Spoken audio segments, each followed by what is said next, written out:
안녕하세요. 교육진담 수요 독서 시간입니다. 아, 로봇소년 학교에 가다네요.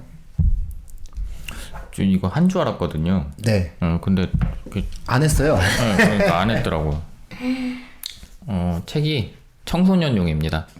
그쵸, 벌써 청소년용이고, 딱. 네.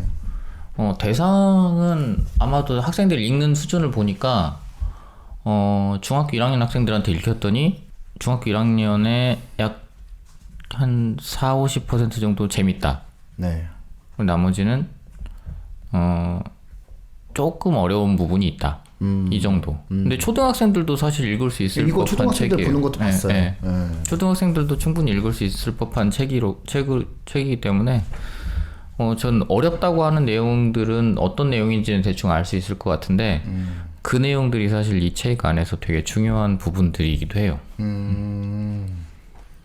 아마 책의 정보를 찾아보시면 아시겠지만 생각보다 굉장히 평이 좋습니다. 네, 청소년 권장도서 빵 찍혀있네요. 예, 청소년 권장도서가 찍혀 있기도 하는데 사실 청소년 권장도서가 찍혀 있다고 해서 막 다 되게 읽기 좋고 그런 책들은 아니에요. 보시면 아시겠지만 이 마크는 좀 받기 어려운 걸로 알고 있어요. 근데 그러니까 이게 찍혀 있다고 해서 막 되게 재밌고 모든 뭐 재미도 들어가 있고 그다음에 뭐 내용도 충실하고 이걸 다 충족하진 않는 것 같더라고요.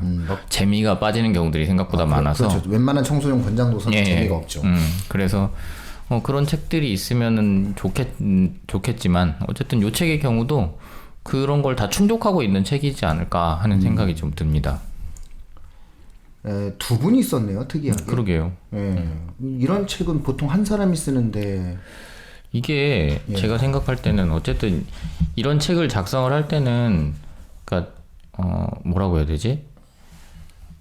약간 한쪽에는 그래도 전문가 비슷한 그런 사람들이 필요하지 않을까 하는 생각이 있었는데 이 지금 톰 앵글버거라는 분은 뭐 소설을 중학생 때부터 쓰기 시작했다고 그러는데 신문 기자, 컬럼니스트 활동하다가 이제 소설을 정작 딱 쓰기 시작한 건 2010년부터 소설을 쓰기 시작하신 것 같아요. 중학교부터 소설을 썼대요. 예. 그리고 폴 델린저라는 분이 신문 기자 출신이고 청소년을 위한 공상과학 소설과 판타지 소설을 집필하고 있다 이렇게 돼 있거든요. 근데 그 톰 앵글버거라는 분도 사실 이분이 아마 주로 이 소설을 쓰신 것 같긴 한데 스타워즈 시리즈의 광팬이라고 돼 있는데 약간 과학 쪽이라기보다는 덕후의 느낌? 아우, 스타워즈는 그럴만 하죠. 네. 그래서 초등학교 때 봤잖아요. 네? 초등학교 꼬맹이 있잖아요. 난 갑자기 놀랬어. 스타워즈 내가 초등학생 때 봤는데. 그래요? 스타워즈가 많이 나왔으니까.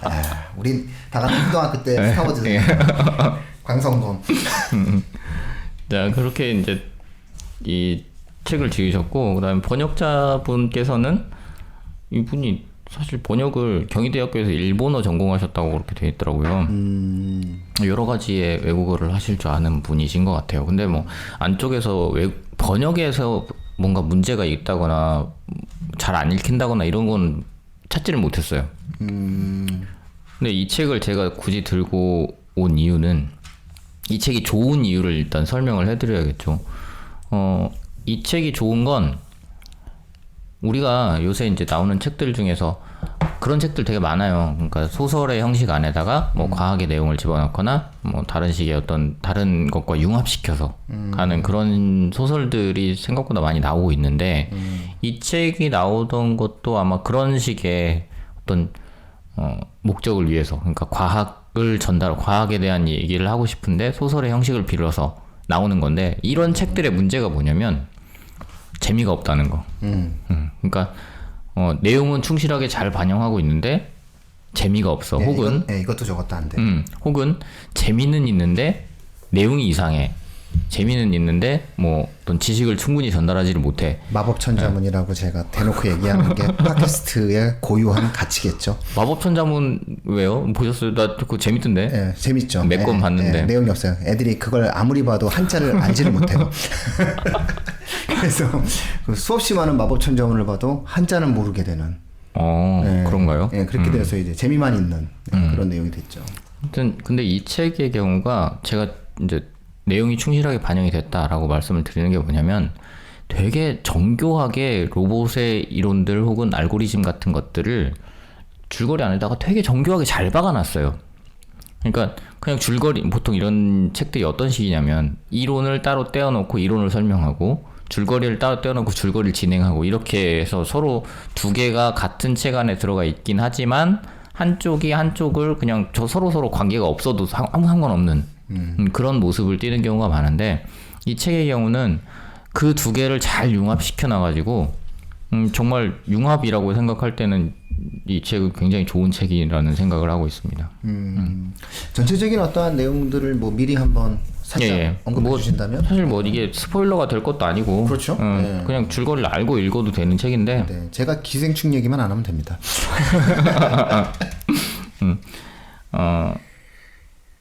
저 이거 책 나온 지 되게 오래된 줄 알았는데 2017년에 나왔네요. 항상 일세 발행이 2017년이네. 최신 버전으로. 2017년이니까 되게 오래된 것 같다. 2년입니다. 2년. 저희 팟캐스트가 시작된. 그렇네요. 이 책에서 다루는 내용은 뭐냐면 한 학생이 이제 이 전체 배경은 로봇 개발이 생각보다 많이 이루어진 상태인 사회에서 학교를 배경으로 하고 있어요. 그래서 학교에서 맥스라는 학생, 저는 맥스라고 해서 처음에 이름을 딱 들었을 때 남학생인가 보다 했는데 맥신이라는 여학생이더라고요. 그래서 이 맥신이라는 학생이 그 학교의 전학온 로봇, 그러니까 여기서 이제 로봇 하나가 전학을 와서 그 로봇의 이름이 퍼지예요. 퍼지라는 로봇가 이 학교에 전학을 오는데 그게 국방성, 그러니까 미국의 국방성에서 비밀 프로젝트로 만들어 놓은 그런 로봇인데 그 로봇이 이제 이 학교로 전학을 온 거죠. 와서 맥스와 함께 벌이는 모험 이야기라고 생각하시면 되는데 그 과정에서 퍼지라는 로봇이 어떤 과정을 거쳐서 사고를 하고 있는가를 되게 디테일하게 보여주고 있어요. 그러니까 로봇이 어떤 식으로 사고를 하느냐라는 걸 뭐 우리한테 잘 보여주려는 목적으로 뭐 인간이 헬멧을 쓰고 이 퍼지의 관점에서 뭔가를 관찰하는 과정에서 거기서 눈앞에 어떤 프로그램들이 떠오르는가라는 걸 간단하게 보여주고 있기도 하고 퍼지가 자기의 목적을 달성하기 위해서 어떤 알고리즘을 거쳐서 행동을 결정하는가 이런 것들을 보여주고 있기도 하거든요. 그렇게 해서 내용들을 쭉 전개를 하면서 이제 맥스라는 아이가 학교에서 그 학교에 이제 안티히어로죠. 바바라 교감이라는 사람이 나와요. 사람은 아닌데 이 바바라 교감이 로봇입니다. 인공지능인데 인공지능 로봇이다 보니까 프로그램된 대로 그 어떤 점수를 매기는 그런 로봇이에요. 그래서 조금만 어기면 벌점 매기고 정말 기준이 확고한 그런 로봇인 거죠. 근데 맥스라는 아이가 그런 식으로 그 바바라 교감한테서 얻는 벌점들이 계속 늘어나는 거예요. 근데 중간에 어떤 장면들이 나오냐면 바바라 교감이 어느 순간부터는 맥스가 잘못을 하지 않았는데 조작해서 얘의 점수를 막 낮추거나 이렇게 하기 시작하는 거죠. 인공지능이. 인공지능이. 그럼 왜 그래 인공지능이?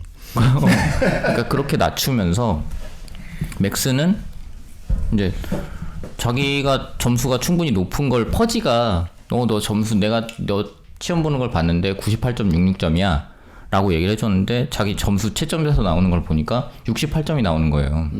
그러니까 내가 왜 이렇게 점수를 맞았냐 라고 해서 이제 따지는데 바바라 교감이 네가 잘못 봤으니까 그렇게 맞은 거다 이렇게 이제 얘기를 하는 거죠. 그 과정에서 퍼지가 바바라 교감이 네 점수를 의도적으로 깎았어 라는 걸 이제 밝히는 과정들도 나오고 뒤로 넘어가면 그렇게 해서 바바라 교감이 없어지고 이제 그 학교에서 나가고 학교가 이제 인간들이 운영하는 학교처럼 나타나는데 로봇을 그냥 인간처럼 받아들이는 과정이 그 사이사이에 이게 끼어들어가는 거죠.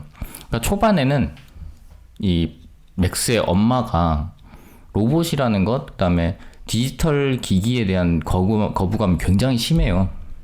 그래서 로봇이라는 건 절대로 뭐 자기 마음대로 생각할 수도 없고 행동할 수도 없고 이렇게 생각하는데 어느 순간 이 퍼지를 만나고 나서 퍼지라는 로봇이 자기가 생각하는 대로 자기가 의지하는 대로 막 움직이니까 이 로봇 좀 이상한데? 이렇게 생각을 하기 시작하는 장면들이 있거든요. 그 과정에서 어떤 얘기들을 하냐면 로봇은 절대로 지능화가 될 수가 없다. 니네는 프로그램된 대로 행동할 수밖에 없어 라고 얘기를 했는데 이 퍼지라는 로봇은 그걸 깨고 행동하기 시작하는 거예요. 그러니까 지능화되기 시작하는 거죠. 근데 그 과정을 거치고 나서 이 퍼지라는 로봇이 나중에 그런 얘기를 해요. 아까 제가 국방성의 프로젝트 일환이라고 했었잖아요. 이 퍼지라는 로봇이 원래 뭘 하려고 했던 로봇이냐면 화성에다 보낼 목적을 갖고 있는 로봇이에요. 그래서 이 퍼지가 자기 감독관인 국방성의 간부와 이렇게 얘기를 하면서 어차피 나는 자유의지를 갖고 있다고 해도 니네가 시키는 대로 나는 화성으로 갈 거 아니냐. 자유의지를 갖고 있다고 해서 자유로워지는 건 아니다. 라는 얘기를 하거든요. 모든 사람도 마찬가지예요. 그러니까요. 예. 인간이 그러니까, 자유의지 갖고 있다고 자유롭게 사나요? 예. 그러니까 로봇의 경우에 그 로봇이 그런 고민을 하기 시작하는데 똑똑한데 그러고? 우리가 고민해야 되는 것과 같은 고민을 하고 있는 거죠. 그러니까요. 마치 여기서 이 책에서는 그게 어떤 로봇의 고민인 것처럼 보여주지만 사실상 우리 모두가 다 그런 고민을 하잖아요. 자유의지를 갖고 있는데 난 왜 자유롭게 행동하지 못하나. 그러니까 그 수업 들으려고 앉아있는 학생들이 다 그런 모습이잖아요. 자유의지를 갖고 있는데 아무도 자유롭지 않아. 그렇죠. 근데 되게 저는 그럴 때 되게 웃기거든요. 그러니까 우리나라는 자유로운 국가, 자유국가잖아요. 근데 학생들한테 야 니는 자유롭니? 라고 물어보면 자유롭대. 자기들은 자유롭다고 얘기를 해요. 그럼 대체 자유로운데 니는 여기 왜 자유롭지 못하게 앉아 있는 거냐? 자유롭게 앉아 있다고 해요. 그러면 이제 자기는 자기 의지대로 앉아 있는 거라는 거죠.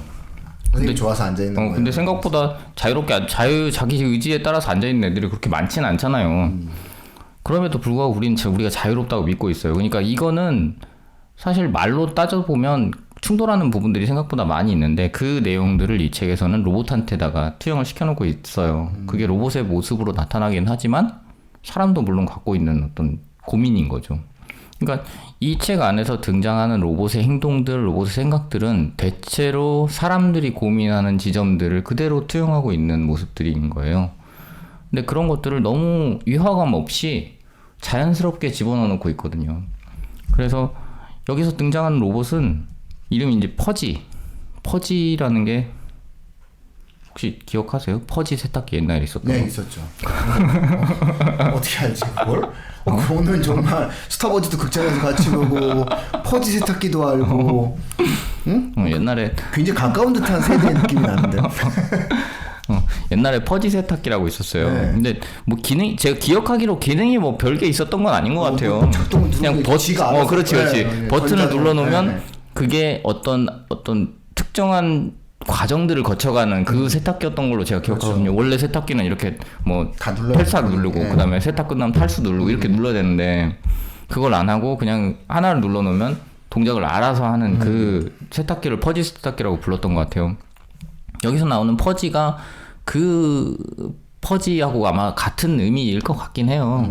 퍼지 이론이라는 게 있어서 원래는 우리가 이제 뭐 조금 큰 사람들의 집합 이렇게 얘기를 했을 때 사실 그것도 좀 애매한 상황이긴 한데 그러니까 뭐 예를 들면 컴퓨터한테 큰 사람들의 집합을 한번 만들어봐라고 하면 그 상태로는 만들 수가 없죠. 그럼 기준을 줘야 되잖아요. 기준을 줬어요. 기준을 딱 180 이상이면 큰 사람. 그래서 180 이상의 사람들을 모으게 하는 게 컴퓨터의 역할이란 말이에요. 그럼 컴퓨터한테 이렇게 명령을 내리는 거. 그럼 조금 덜 큰 사람들의 집합을 만들어봐.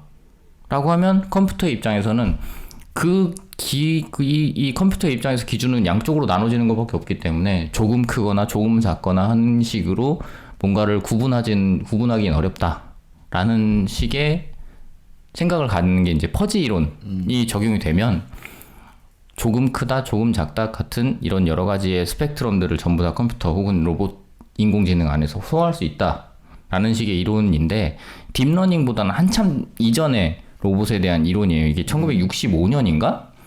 그 아제르바이잔 미국 공학자인데 아제르바이잔 출신의 이 공학자가 만들어 놓은 개념이라고 그래요. 근데 이런 식의 이제 퍼지 이론을 기본으로 하는 내용을 가지고서 이 책을 써나가다 보니까 사실 요즘에 우리가 딥러닝을 생각했을 때, 그러니까 요새는 딥러닝이 워낙 추세니까 딥러닝을 생각했을 때 이 책이 약간 그거보단 뒤진 느낌은 있어요. 그럼에도 불구하고 이 로봇이 행동하는 방식 자체는 우리가 알파고를 통해서 봤던 그 딥러닝의 방식을 그대로 다 뭐 훑어가고 있다고 생각하셔도 될 것 같아요. 그렇죠. 본인이 고민하잖아요. 예, 그러니까 본인이 계속해서 뭔가를 받아들이고 처음에 맥스가 몇 가지 가르쳐주는 건 있는데 맥스가 몇 가지 가르쳐주는 정보를 가지고 나머지를 자기가 새롭게 습득해 나가면서 어떤 식으로 배워나가는지를 또 그 안에서 알고리즘을 가지고 쭉 설명을 하고 있거든요. 새로운 고민을 한다는 것 그 자체가 기본적으로 딥러닝을 전제하지 않으면 안 되는 거잖아요. 그래서 이제 그런 식의 내용들을 가지고서 소설을 구성하고 있는데 제가 이제 말씀드리는 내용들은 소설의 줄거리의 되게 극히 일부예요. 중간중간에 아주 디테일한 내용들이 잘 들어가 있기 때문에 그 디테일한 내용들을 잘 살려서 읽어 나가다 보면은 학생들이 읽기에도 그렇게 어렵지 않게 재밌게 읽을 수 있는 책이기도 하고 실제로 학생들의 반응도 재밌었다는 반응이 생각보다 많이 있었던 책이었던 것 같아요. 보통 최근에 학생들 중에서 이게 로봇 이렇게 얘기하면 그 왜 어렸을 때 로봇 태권브이가 있어서 그런지 이상하게 이게 지금 로봇 하게 되거든요. 저는. 예. 그리고 또 우리가 로봇 하면은 마징가와 태권브이죠. 그래서 어쨌든 이 로봇이라고 하는 부분들에 대해서는 그 나이 때에 어마어마한 로망이었던 것 같아요. 제 기억에 비춰보면은. 저는 그 어떠한 것도 그 로버트 태권브이 혹은 수많은 만화 영화 중에서도 마징가. 혹시 뭐 이 방송 들으시는 분 짱가가 죽었을 때 눈물 흘리셨던 분 꽤 있을 거거든요. 전 짱가는 보지 못했습니다. 그 짱가 죽었을 때 난리가 났어요. 짱가가 살아있는 금속으로 만들어서 이게 원래 죽었잖아요. 그 짱가 죽었을 때 20부작이었거든요. 짱가가. 짱가 죽었을 때 온 동네 눈물바다였어요.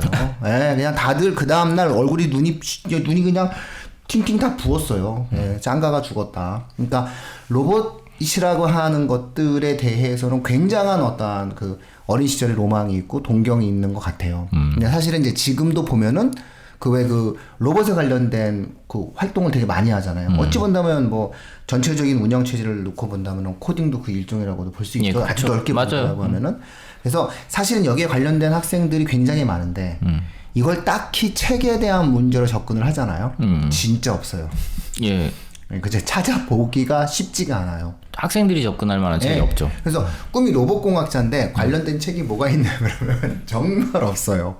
뭐 예전에 책을 소개해 줄 수도 없잖아요. 그렇죠. 예전에 이건 너무 빨리 변하니까. 예전에 그 책을 소개하면은 안 맞아 지금. 예, 맞아요. 그렇죠. 그래서 지금 보았을 때 이 책의 효용 가치는 거의 그런 느낌이 아닌가 싶네요. 그래서 중학생, 고등학생까지도 저는 오히려 볼 수 있다고 생각하거든요. 왜냐면은 고등학생들 같은 경우도 뭐 본인이 로봇공학자 이런 쪽에 관련돼 가지고 이야기하는 학생들이 많고 이 책을 어떻게 활용하는지는 이제 그 학생에 대한 느낌인 거니까 생각하는 로봇에 대한 관점 속에서 접근할 수도 있는 거고 로봇의 윤리강령에 대한 문제로 접근할 수도 있는 거고 그래서 다양한 형태의 어떠한 내용들로 좀 활용도가 있지 않을까 싶고요. 보통 이제 또 그 로봇에 관련돼서 보면 이제 왜 교내 토론대회 같은 거 할 때 보면 그 로봇에 관련돼 가지고 뭐 굉장히 많은 또 주제들이 한때 유행이었었잖아요. 예. 관련된 형태의 또 책으로도 충분한 활용도가 있지 않을까라는 생각이 좀 일단 드네요. 그래서 참 보면 필요한 책을 참 사람들이 잘 쓰고 잘 만드는구나. 예, 그러니까요. 이런 생각이 어째 좀 들었어요. 네. 그래서 이제 이 책에서 제가 아까 이제 잘 뭔가 이론적인 부분들을 잘 집어넣고 있다라고 말씀을 드렸던 것들은 근데 되게 내용은 이런 거예요. 이제 알고리즘이 접합되는 과정을 보시면 어떤 거냐면 대강 제가 한쪽을 이렇게 읽어볼게요. 98쪽인데 여기에서 이제 퍼지가 맥스라는 아이를 돕기 위해서 프로그램을 가동하는 과정이에요. 먼저 루프를 실행시켰지만 이내 처리 능력이 한계치에 달했다. 루프는 매우 복잡했고 많은 데이터와 복잡한 알고리즘이 필요했다. 루프라는 거는 프로그램을 돌렸을 때 한쪽에서 끝나고 다시 한번 그걸 반복적으로 돌리는 과정을 말하거든요. 그래서 이걸 번역하면 맥스는 75문제 중 74문제의 정확한 답을 입력. 바바라 교감이 채점. 바바라 교감은 맥스를 낙제로 보고 맥스 시험지 사진 파일 분석, 정답과 비교. 맥스는 75문제 중 74문제의 정확한 답을 입력. 바바라 교감이 채점. 계속해서 이제 루프에 따라서 돌아가는 거죠. 근데 이렇게 가다 보면은 보통 로봇들은 재부팅 할 때까지 계속 그걸 반복해서만 돌리다가 전원이 나갈 텐데 이 로봇은 자기가 루프에 갇힌 것을 깨닫자 새로운 변수를 입력하기 시작했다. 더욱 사람처럼 생각하려고 노력하면서 말이다. 맥스처럼. 퍼지는 이렇게 봤다. 나의 과학 지식이 불완전. 그렇게 해놓고 뒤로 넘어갔더니 시험의 정답이 틀림. 그러고 나서 다시 넘어갔더니 바바라 교감이 실수를 하다. 이렇게 넘어가고 그 다음에 바바라 교감이 거짓말을 하다. 그러면서 뒤로 넘어가면서 바바라 교감이 미쳤다. 이런 방식으로 이제 알고리즘이 바뀌어가는 과정들을 보여주거든요. 결론이 아주 미쳤다. 네, 그런 그 중간중간에다가 자기가 왜 그 가정을 했고 그 가정을 뒷받침해 줄 수 있는 실제 바바라 교감의 행동들은 어떤 게 있는가라는 것들을 중간중간에 묘사를 하고 있어요. 그러니까 이 프로그램에서 알고리즘이라는 것은 사실 알고리즘이 프로그램과 동일한 방식으로 이렇게 생각할 필요는 없는데 프로그램 안에서 알고리즘이 돌아가는 것들을 제대로 익힐 수 있으면 사실상 이게 뭐 로봇공학뿐만 아니라 우리가 일상적으로 생활하는 과정 안에서도 알고리즘이라는 건 되게 중요한 어떤 사고의 과정이거든요.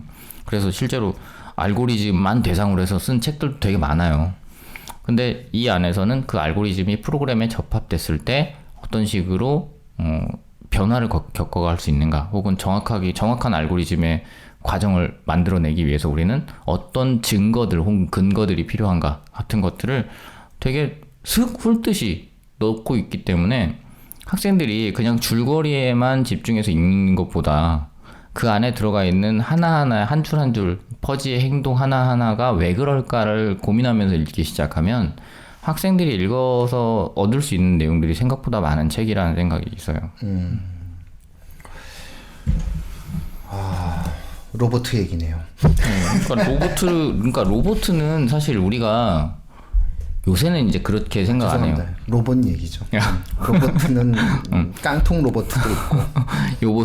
요새는 로봇 그랬을 때 애들이 바로 떠올리는 게 인공지능이에요. 네, 맞아요. 그러니까 근데 우리는 그렇지 않았잖아요. 로봇 그러면 바로 떠올리는 게 아까 말씀하셨던 것처럼 태권브이 사람이 들어가서 조종하는 거. 그건 정말 다른 문제거든요. 그렇죠. 그러니까 지 혼자 움직이느냐 아니면 사람이 그 안에서 들어가서 움직이느냐가 되게 다른 문제고, 이러다 보니까 아마 앞으로의 어떤 로봇 만화 같은 것들도 다르게 나타날 건데, 왜냐면 처음에 로봇 만화에서는 어떤 식이었냐면 사람이 들어가서 이를테면 태권브이 생각하시면 태권브이 안으로 훈이가 들어가가지고 그렇죠. 그 안에서 태권도를 하잖아요. 네. 그러면 마지막 장면에는 그 훈이처럼 나와요. 네, 그러니까 그 태권도를 하면서 그게 이제 신경이 연결돼가지고 그 로봇이 그걸 따라하는 방식인 거예요. 근데 되게 많은 로봇 만화들이 그런 메커니즘을 갖고 있어요. 그러니까 이 주인공이 로봇 안에 들어가면 뭐 이를테면 어떤 액체에 의해서 그 로봇과 신경이 연결돼 가지고 뭔가를 하는 방식, 이렇게 만들어져 있거든요. 이게 이제 쭉 후대까지 와서 막 에반게리온 같은 것도 그런 방식으로 나타나고, 근데 최근에 이제부터 나타나는 로봇에서는 사람이 들어가서 조종할 만한 로봇들은 이제 나타나지 않을 수도 있어요. 그러니까 최근에 퍼시픽 림 정도에 나오는 그런 로봇만 해도 사람이 그렇죠. 들어가서 신경이 연결되고 그런 과정에서 막 이렇게 그냥 그전에는 신경이 연결되면 사람이 그 안에서 뭔가 행동을 하면 그 행동을 따라하는 거였는데, 그렇죠. 이제는 퍼시픽 림 정도의 영화로 오면 이 생각하는 대로만 그대로 동화돼서 로봇이 그 사람의 움직임 자체를 재현할 수 있게 만들어 놨는데 이제는 그런 게 필요가 없어지는 거죠. 로봇 자체가 스스로 판단할 수 있게 되고, 어떤 명령을 내렸을 때 그 명령을 뭐 자기가 마음에 들면 복종하고 아니면 말고, 이렇게 되는 과정에서 몇 가지의 제한을 걸어서 인간의 명령을 반드시 따를 수밖에 없게 만들고, 그렇게 되면 이제는 로봇 만화의 방식도 예전의 방식은 어쩌면 한 10년 정도만 지나도 아이들이 이해할 수 없을 수도 있다는 생각도 있어요. 그렇죠. 저게 뭐지? 그러죠. 저 뭐 장난감이야? 왜 사람이 조종을 해? 이렇게 되는 거죠. 그런 어떤 모습. 아마 최근에는 이제 나중에는 그 제약을 극복한 그 로봇, 그 로봇이 어떤 친구, 그렇죠. 뭐 이런 어떤 최근의 영화 중에서도 그런 영화가 있었죠. 그러니까 어떤 개인 인간과 친구가 된 어떠한 인공지능 로봇이 한 어떤 10년 행동들이 정도만 하더라도 10년쯤 됐나? 아이로봇 나온 게 한 10년 정도 됐을 네, 것 같아요. 명작이에요. 지금 생각해보면 그 아이로봇 그 아이로봇 어마어마한 같은 명작이에요. 것들이 이제 뭐 인간과 친구가 될 수 있는 로봇의 가능성들을 따져나가잖아요. 그러니까 그런 식의 어떤 영화 혹은 이런 식의 문학 작품들이 나옴으로써 제가 예전에도 계속 말씀드리고 있지만 문학 작품이나 예술 작품의 의의는 그런 부분들이 있어요. 그러니까 실제로 로봇을 만드는 사람들은 상상하지 못하는 것들을 문학이나 예술 작품 안에서는 만들어낼 수 있거든요. 전혀 얼토당토 않은 일처럼 일이지만 그걸 만들어낼 수 있어요. 그러면 실제로 그 부분에서 어떤 영감을 얻어서 새로운 기술들이 개발되는 경우도 되게 그렇죠. 많거든요. 예. 그래서 이런 작품들이 되게 중요한 거죠. 아마 로봇공학을 그래서 제가 안타까웠던 게 뭐냐면 그 학생들이 선호하고 학생들이 갖고 있었던 그 엄청난 니즈만큼 그것을 충족시켜 줄 만한 상상력을 채워줄 만한 사실 책은 없었거든요. 그렇죠. 예. 마땅히 딱히 현대적인 형태의 과학적인 형태의 내용들을 반영한 책이 없었거든요. 그래서 예. 그런 면에서는 굉장히 반가운 책이죠. 2017년 책이잖아요. 예, 예. 아까도 말씀해 주셨지만 그래서 이 정도면은 충분히 학생들에게 수많은 형태의 영감을 줄 수 있고 많은 형태의 어떠한 내용들을 가지고 학생들 스스로가 생각해 볼 수 있게끔 여지를 줄 수 있는 책이 아닌가. 저는 그래서 쉽지만 거의 초중고 모든 학생이 읽을 수 있는 책이다라고 생각하거든요. 저희 고등학생들한테도 권한 적이 있어요. 애가 로봇 한다 그래서 금방 봐. 금방 볼 거여서 이걸 넣어도 될까요? 책이 없어. 이걸 넣어봐. 이걸 넣으면은 네가 얼마나 갈망하는지 또 거꾸로 알 수 있을 거야. 그쪽에서는. 그러니까 관련된 형태의 책을 찾아서 금방 읽은 걸로. 어쨌든 그런 걸로 학생들에게도 아마 이야기할 수 있을 것 같아요. 근데 뭐 그 학생이 보기엔 너무 쉬웠다고 하더라고요. 근데 중간 때에 그러니까 고등학생들이 읽을 수 있을 만한 로봇 관련된 책들이 그렇게 많지 않아요. 왜냐하면 대부분의 로봇 관련된 책들은 일반인들한테 로봇이라는 것과 인공지능이라는 걸 설명하기 위해서 나오거나 혹은 정말 로봇에 깊은 관심을 갖고 있어서 조금 더 깊이 들어가 봐야겠다라는 사람들한테 딥러닝이나 신경망 같은 것들을 설명해주기 위한 책들로 나오거든요. 그래서 중고등학생들이 사실 읽을 수 있을 법한 그런 어떤 로봇 관련된 책들은 찾기가 그렇게 쉬운 건 아니더라고요. 저도 이제 뭐 로봇 관련된 것들도 그렇고 인공지능 관련된 것들도 그렇고 여러 번 찾으려고 노력도 하고 여전히 이제 관심을 계속 갖고 있는데 그런 것들이 잘 나오지 않는 것에 대해서 약간의 걱정은 있어요. 무슨 얘기냐면 이를테면 우리가 어떤 학생들이 전공을 선택할 때 로봇 공학에 관심이 있으니까 로봇 공학을 해야겠어 라고 하는 것만이 필요한 게 아니라 저는 그 로봇 공학에 관심이 있지만 그럼에도 불구하고 스토리텔링에 재능을 갖고 있는 학생들 같은 경우라면 이런 식의 어떤 작품 뭔가 문학 쪽으로 자기의 진로를 가져가도 상관없다고 생각하거든요. 그게 더 나은 방식이라고 생각을 하거든요. 그리고 그런 식의 어떤 창의력 같은 것들이 발휘될 수 있는 영역이 있어야만 실제적으로 우리 사회에서 이제 이용할 수 있는 어떤 로봇에 대한 내용들이 제대로 상상력을 발휘해서 만들어질 수 있을 건데 그런 과정들이 우리 사회에서는 조금 중요성이 좀 덜하지 않은가, 좀 이렇게 과소평가되고 있지 않은가 하는 생각도 좀 있어요. 네, 어쨌든 상상을 하게 만들어 줄 수 있는 자신의 어떤 분야 속에서 생각해 볼 수 있는 그런 어떠한 소중한 책이다. 이렇게 이제 볼 수 있을 거고요. 그런 과정에서 이미 충분히 여러 군데에서 검증이 됐어요. 짧은 시간이었지만은 상당 부분 검증이 많이 됐고 또 실제로 이걸로 학생들과 수업도 한번 해보신 책 아닌가요? 예, 이건 수업도 해봤고 이거 갖고 할 수 있는 얘기가 진짜 많아요. 생각보다 되게 많은 걸 뽑아낼 수 있는데 시간이 부족해서 못할 뿐이지 시간만 충분히 있다면 이 책만 갖고서 사실 뭐 몇 주 이상을 충분히 수업할 수 있는 책이라고 생각을 하고 있어요. 네, 굉장히 좋은 책이죠. 결론은. 왜냐면은 쉽게 보고 많은 생각을 할 수 있고 맞아요. 또 로봇이라는 단어가 있기 때문에 생기부에 쓸 때도 좋아요. 네, 다만 이제 로봇선 학교에 가다 하면 이제 이 자체의 제목 자체가 좀 가벼운 듯한 느낌이 나지만 어쨌든 로봇이라고 하는 단어를 적어줬잖아요. 그러니까 내가 그런 부분들에 대해서 뭔가 생각하고 있다라고 하는 것들 충분히 어필할 수 있는 그런 형태의 어떠한 제목을 갖고 있다. 이렇게 볼 수 있을 것 같아요. 여전히 늘 좋은 책을 소개해 주시는군요. 아니 근데 이렇게 책을 제가 이렇게 쭉 최근에 지금 저희가 하고 있는 책들을 이렇게 보다 보니까 너무 이렇게 약간 이공계 쪽에 치우쳐 있는 느낌이 좀 들어가지고 다시 또 이제 철학으로 가려고. 이렇게 약간 예? 원래 이거랑 한 권 더 갖고 있었던 책이 있거든요. 그 책을 할까 이 책을 할까 이제 하다가 이 책을 들고 왔는데 이제 그 책은 정말 이렇게 약간 고전의 느낌을 갖고 있는 그런 책. 고전인데 되게 가벼운 그런 책이라서 고전은 언제나 짧아야 돼요. 그런 책을 한번 다음번에는 그런 책들로 좀 인문의 향기가 풍기는 그런 책들을 좀 할 필요가 있겠다는 생각이 있습니다.